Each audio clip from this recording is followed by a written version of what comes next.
Hey guys, what's up? My name is Ronan Vico. In this video, I'm going to show you how can you deal with multiple clicks in the same button if you do not want that to happen.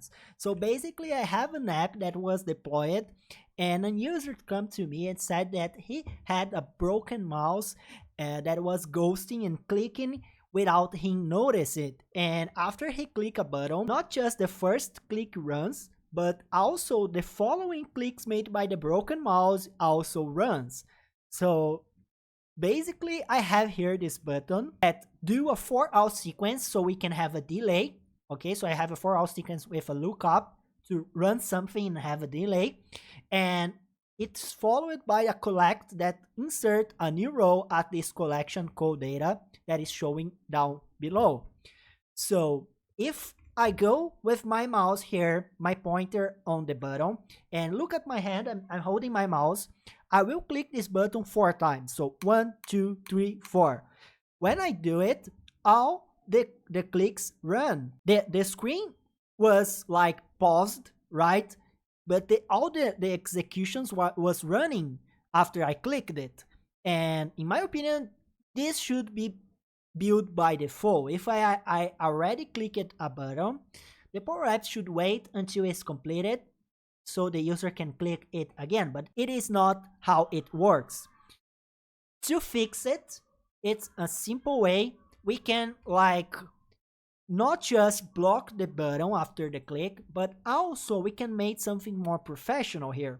So every time a user click a button that I know that will take some time, or I can do it in all the buttons, what I'm going to do here is to first of all have a variable. This variable is going to be a context variable at this screen, at the context of the screen, called anything that I want. In my case, I will call like var from variable show loading, and I will set this value to true. At the beginning, I will set to true, and at the end, I will set to false.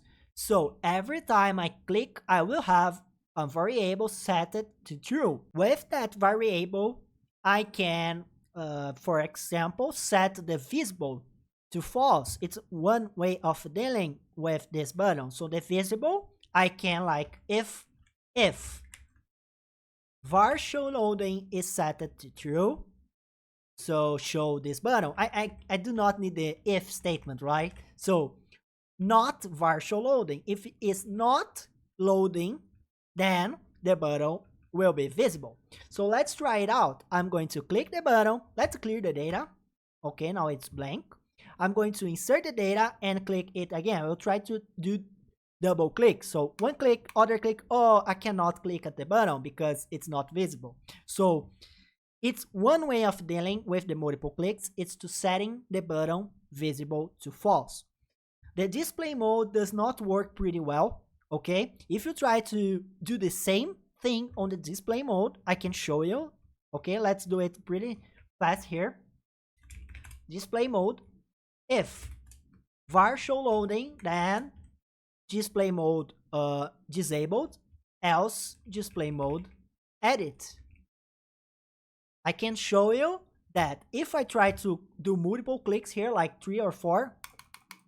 Oh, let me change the visible, else will not be true, right, when it's running. So let's test it again using just the display mode statement. If I click 3 times here, check it out. It will run also. So the display mode does not work pretty good using the same approach, right? So the visible will work, but I do not like to do this way using the visible. So how I do to fix that? A professional way of saying to the user that he is running something at the app, so he stopped to click on other buttons or do other stuff on the app that he shouldn't be allowed. You can insert like a GIF with a loading, right? Or can ask for GPT to generate that for me, not a GIF. I will use a SVG because it's more easier to use at the Power Apps canvas. So create an SVG that show a loading GIF using Power Apps canvas Power Effects. So let's wait here I'm using temporary chat with no context before. Let's check if we have an SVG here. Here's it. I will just copy the code and insert that on an image. So I've inserted an image here. And here is it. I have an SVG that will block all the buttons. So I will set this image on the upfront of every other object. Okay, so should be at the front to block the click. Check it out. I cannot click in other buttons because the image, it's filling all the space on my app. So I insert this loading. Let me check if I insert like an fill here.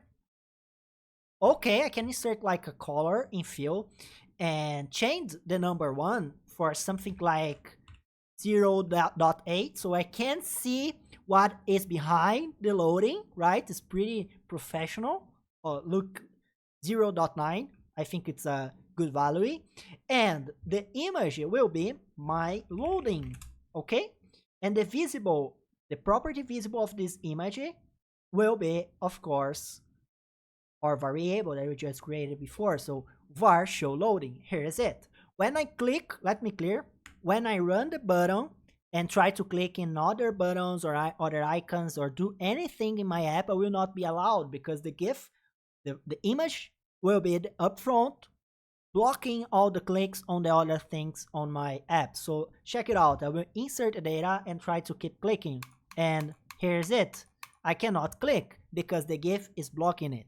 One tip is to use a GIF for a loading, not an SVG, because sometimes the SVG takes some seconds to show and runs the animation. So sometimes a GIF or an image, it's better to do this approach right here. Hope you guys enjoyed this video, and please comment down below your feedback and what do you want to learn more about Power Platform, so I can have ideas to bring more free content with quality to you. If you watched the video to the end, please comment down the word watermelon. Comment watermelon on your feedback so I will know that you watched it to the end. It's a way of knowing who watched the video completed. Hit the thumbs up, share this channel so we can grow up and bring more and more free content for you. If you want to learn more about Power Platform on the best courses, check the first link on the description and use my coupon code where you get discount. And if you need any support on Power Platform Microsoft developments, send me an email. I will be glad to help you. Thank you so much for watching. We see you in another video in another class, and please consider to subscribe.